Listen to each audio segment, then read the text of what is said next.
Oftentimes we associate sepsis with a bacterial infection, but a viral infection certainly leads to sepsis. And we see the same progression where you have an infection. Most people fight that infection and have mild symptoms, but some patients progress on and deteriorate and have severe illness and even critical illness. So what do we know about sepsis and that correlation with this viral disease? So what we found is that with COVID-19, it affects the lungs. So the infection starts in the lungs, damaging the alveoli as neutrophils and other immune molecules respond to the infection, releasing cytokines and other mediators to destroy the infection. But this also damages protective mechanisms like the membrane walls and surfactant, keeping the alveoli open. The infection can then spread into the bloodstream, triggering a systemic immune response. This cytokine storm goes throughout the body, through the bloodstream, damaging capillary membrane, which leads to leaking fluid and chemicals into the interstitium. This leaking fluid surrounding the alveoli, along with the already damaged alveoli by damaged surfactant and cell membranes, leads to a widespread collapse of alveoli, also known as atelectasis. The X-ray here demonstrates what widespread atelectasis looks like, and it appears as a ground glass appearance or whiteout on the X-ray. And this is symptoms of acute respiratory distress syndrome. So what's happening within the bloodstream also is these cytokines, as they release through the bloodstream, they're damaging the cell membrane, and the body wants to heal itself by forming platelets and thrombus along the membrane, trying to heal. But this thrombus blocks blood flow and causes a state of hypoperfusion. This hypoperfusion decreases the oxygen in blood getting to tissue and organs, leading to organ failure and even organ death. This hypercoagulability state is manifested in, again, COVID toes, where you see microvascular thrombus of the toes, clotting catheters, IV catheters, or if the patient is on continuous renal replacement therapy, what you might find is that filter is clotting off much quicker than you normally would. You also see the risk of MI and strokes in these patients.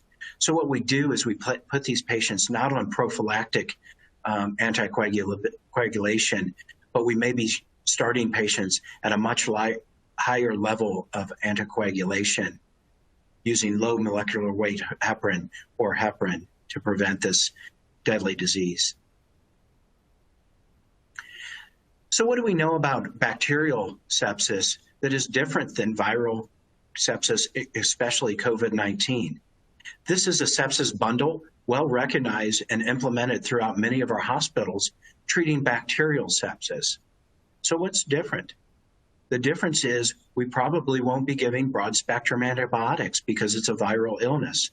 However, it is recommended that if you strongly suspect a bacterial component as well as a viral component, do the blood cultures and give broad spectrum antibiotics, and then de-escalate those antibiotics when you get the cultures back. The big difference between bacterial sepsis and COVID-19 sepsis is the use of a large fluid bolus for the patient. COVID-19 patients are very susceptible to too much fluid, and so it's not recommended to give them aggressive fluid resuscitation. So what is optimal fluid management? We know that giving a patient too little fluid causes hypoperfusion and cell death as well as organ dysfunction. But also, if you give too much fluid, then you're going to also cause damage to organs. We know that this leads to organ edema, especially pulmonary edema in these cases. So we want to be in that optimal fluid status in the middle. But how do you predict how a patient is going to respond to fluid?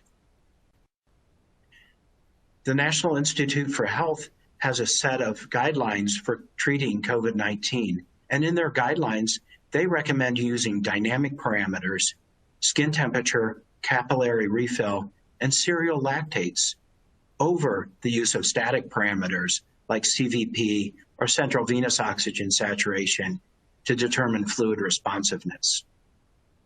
So what about those dynamic parameters? How do you predict how a patient's going to respond? There are ways of getting an objective measure. There are monitors out on the market that can give you a specific number to determine whether the patient is going to respond to a fluid bolus or not. To assess the patient, we can do a passive leg raise, where the patient's in a high Fowler position, and then you lower their head and raise their legs. And what this does is that fluid, that blood that's pooled in the legs and the periphery, as you raise the legs, it's like giving them a 300 milliliter bolus of fluid. And then see how the patient responds.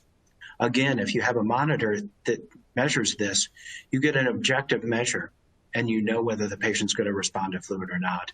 If you don't have these monitors, it's okay. There is some literature out there that support just doing a passive leg raise and see how the patient responds. If the patient's blood pressure is low, raise their legs up and see if it elevates their blood pressure.